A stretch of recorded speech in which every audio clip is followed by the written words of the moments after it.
Hi everyone, this is Gail at Ladyfingers Sewing in Ole, Pennsylvania. Today I'm going to share with you how to cut out block number 34 from the Made and Found quilt along.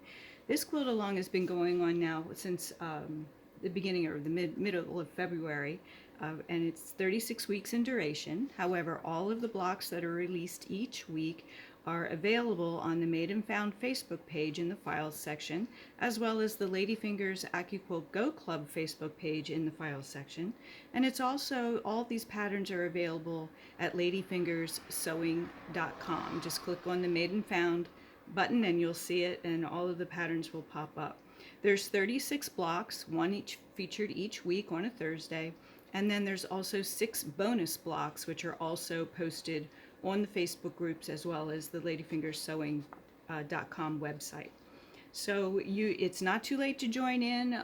I plan to keep the files available as long as possible. And since these are rotary cutter patterns and many of us like to use the Accuquilt cutting system whenever possible, each week I'm posting a video on how to cut out your blocks using Accuquilt versus using a rotary cutter. So let's get started. As you may, if you've been watching along, you may know by now, when you're cutting out a 4-patch and it's a 9-inch finished block, most of the time you're going to use the dies that are available in the 9-inch cube. And that's partially the case this time, but we have a little monkey wrench thrown in here, these smaller squares. Accuquilt actually does not have a die for it. So that's very unusual, but from time to time it does happen. However, there is a workaround, and I'm going to share that with you shortly.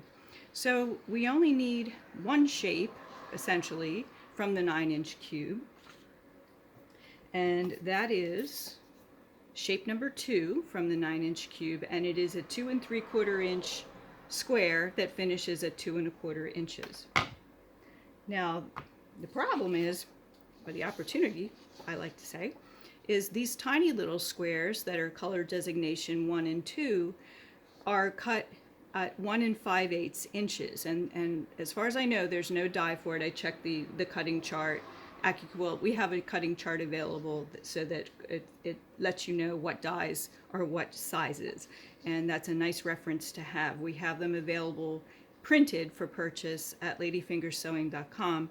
And of course, they're also a free download, and that I have that file on our Ladyfingers Accuquilt Go Club Facebook page in the files section.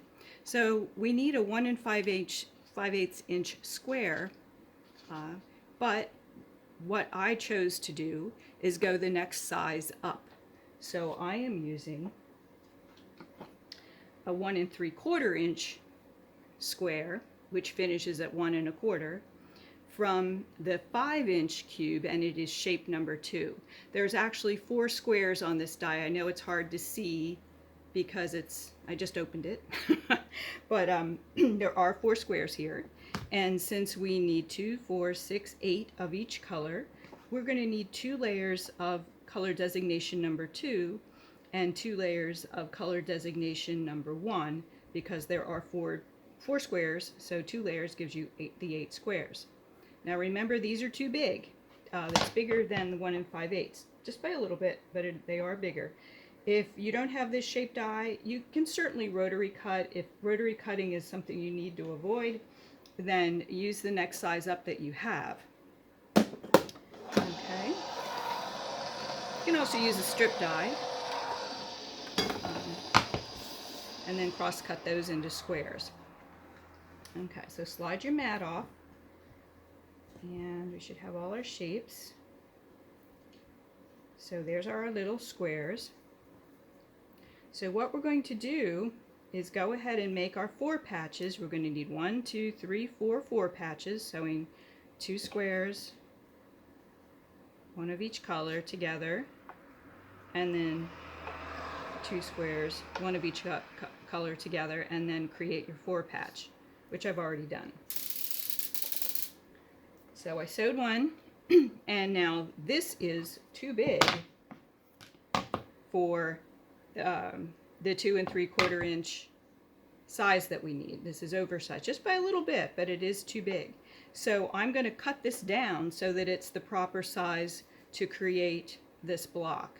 So this is my shape number 2 from the 9-inch square, and it's a 2 3/4 inch cut.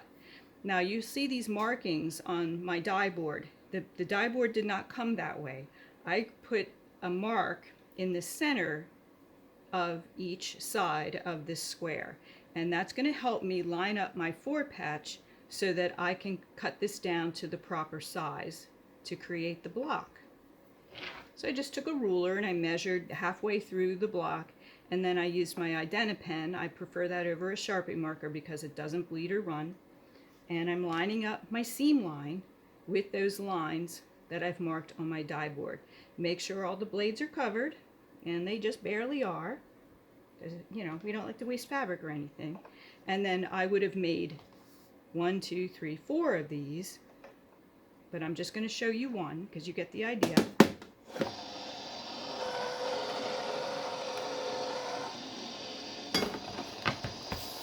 And now my 4-patch is cut down to the correct size. So even though we don't have a die for that size, we've made it work. And I think that's a clever way to get her done, get the right size that you need, and you can keep going. So the next shapes that we need to cut are the larger squares, which is a 2 3/4 inch cut, meaning the square will finish at 2 1/4. And we need 4 of my dark, my color designation number 3. So I already have that folded up and ready to go. Okay.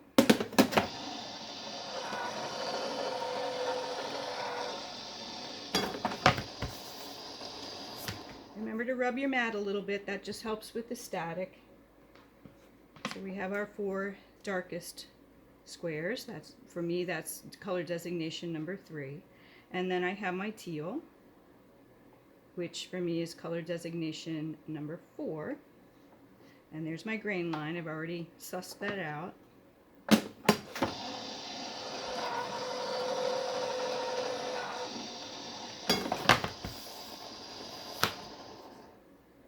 Okay. And then finally my 4 layers of my background color. I'm calling it a background color. It's color designation number 2.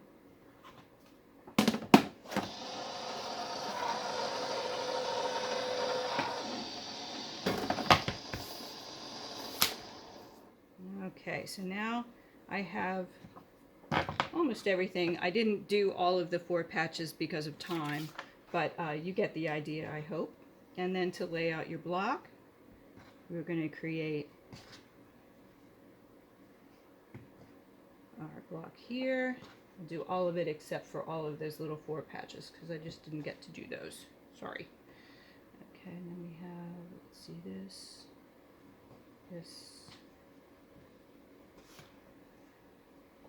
that, and that.